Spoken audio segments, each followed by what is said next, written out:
Hello, good evening. எப்படி இருக்கீங்க? நல்லா இருக்கீங்களா? ரொம்ப நாள் ஆச்சு நம்ம வீடியோஸ் போட்டு. ரொம்ப நாள் மீன்ஸ் 5 days கிட்டே ஆகுது. ரொம்ப நாள் ஆன மாதிரி எனக்கு ஒரு ஃபீல். பொங்கல் ஹோல்டேஸ் வருதே, அப்போ நம்ம நிறைய வீடியோஸ் எல்லாம் போடலாம் அப்படின்னு நினச்சிட்டு இருந்தேன். ஆனால் எதுவுமே நடக்கலை. இது பார்த்திங்கன்னா நம்மளுடைய ஜாதி மல்லி. இது வாங்கிட்டு வந்த டைமில் குட்டியாக இருக்கும்போது நிறைய ஃப்ளார்ஸோடு இருந்தது. அதுக்கப்புறம் பூவே வரல. இப்போ இவ்வளோ பெருசான பிறகு தான் இந்த இதில் பூ பூத்திருக்கு.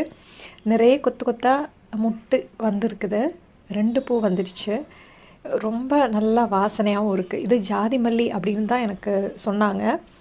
உங்களுக்கு வேறு ஏதாவது பூ மாதிரி தெரியுதா அப்படின்றது எனக்கு கமெண்டில் சொல்லணும், சரிங்களா?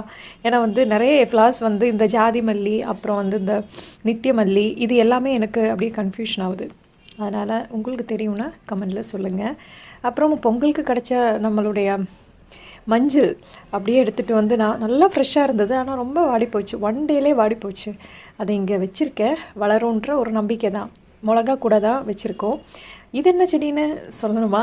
நம்மளுடைய ஸ்வீட் பொட்டேட்டோ தான். இப்போ நம்மளுடைய பால்கனியில் இதுதான் ஸ்டார் அப்படின்னு சொல்லலாம். அவ்வளோ க்யூட்டாக இருக்குது அந்த லீஃபோட ஸ்ட்ரக்சர் பார்க்குறதுக்கு. இன்றைக்கி நம்மளுடைய 2 பால்கனியும் ஃபுல்லாக அழுக்காக இருக்குது. ஏன்னா நாங்கள் ஒரு 1 day ட்ரிப் போனோம். திருப்பி ரிட்டர்ன் வரும்போது நல்லா அழுக்கு சேர்ந்துருக்குது.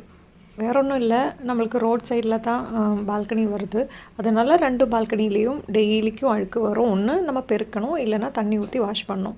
சரி, தண்ணி ஊற்றியே வாஷ் பண்ணிடலாம் அப்படின்னு முடிவு பண்ணிட்டு ஃபஸ்ட்டு எல்லா செடிங்களுக்கும் தண்ணி ஊற்றிட்டு அதுக்கப்புறம் நல்லா வாஷ் பண்ணி எல்லா செடிங்களையும் மாற்றி மாற்றி அரேஞ்ச் பண்ணி செட் பண்ணியாச்சு. நல்லா க்ளீனாக செட் பண்ணிட்டேன். இப்போது இந்த ஸ்ட்ரிங் ஆஃப் பனானா புதுசாக சின்ன சின்ன முளை விட்டு வருது. அதோட ரூட்ஸ் எல்லாம் இன்னும் நல்லா ஸ்ட்ராங் ஆகுது. ஸோ அது பார்க்குறதுக்கு ரொம்ப சந்தோஷம். அதையும் செட் பண்ணியாச்சு. அது பக்கத்தில் நம்ம புதினா வேறு லெவலில் வளர்ந்து வருது. புதினா ஃபுல்லாக இந்த வின்டர் சீசன் வந்த உடனே ஃபுல்லாக போயிடுச்சு. இப்போ கொஞ்சம் வெயிலெல்லாம் வர ஆரம்பித்தோடனே நல்லா கொத்து கொத்தாக வருது. அதில் அந்த பூச்சி எதுவுமே இல்லை, சூப்பராக வர ஆரம்பிச்சிருக்கு. அப்புறம் பாரிஜாதத்துலேயும் சின்னதாக ஒரு மொட்டு வந்திருக்கு. கண்டிப்பாக அது ஃப்ளார் வந்துடும். இந்த ஆரஞ்சு நான் உங்களுக்கு காட்டில் போல் இருக்குது. ஆரஞ்சு மீன்ஸ் ஆரஞ்சோட மரம், ஆரஞ்சு ட்ரீ தான் அது நான் ஒரு சின்ன போட்டில் தான் வச்சுருக்கேன். ஆக்சுவலி நம்ம சாப்பிட்டுட்டு ஒரு சீடு போட்டது தான் அது இவ்வளோ பெரிய மரமாக நிற்கிது. அப்புறம் இது தெட்டிப்பூ அப்படின்னு சொல்லுவாங்க. அது வளரவே இல்லை. ஃபஸ்ட்டு வாங்கிட்டு வரும்போது நிறைய பூ வந்தது. அதுக்கப்புறம் பூவே வரல. அப்போது நான் எப்படியெல்லாம் இந்த பால்கனியெல்லாம் க்ளீனாக வச்சுக்கிறேன் அப்படின்றத அடுத்த வீடியோவில் சொல்கிறேன், சரிங்களா? Stay tuned.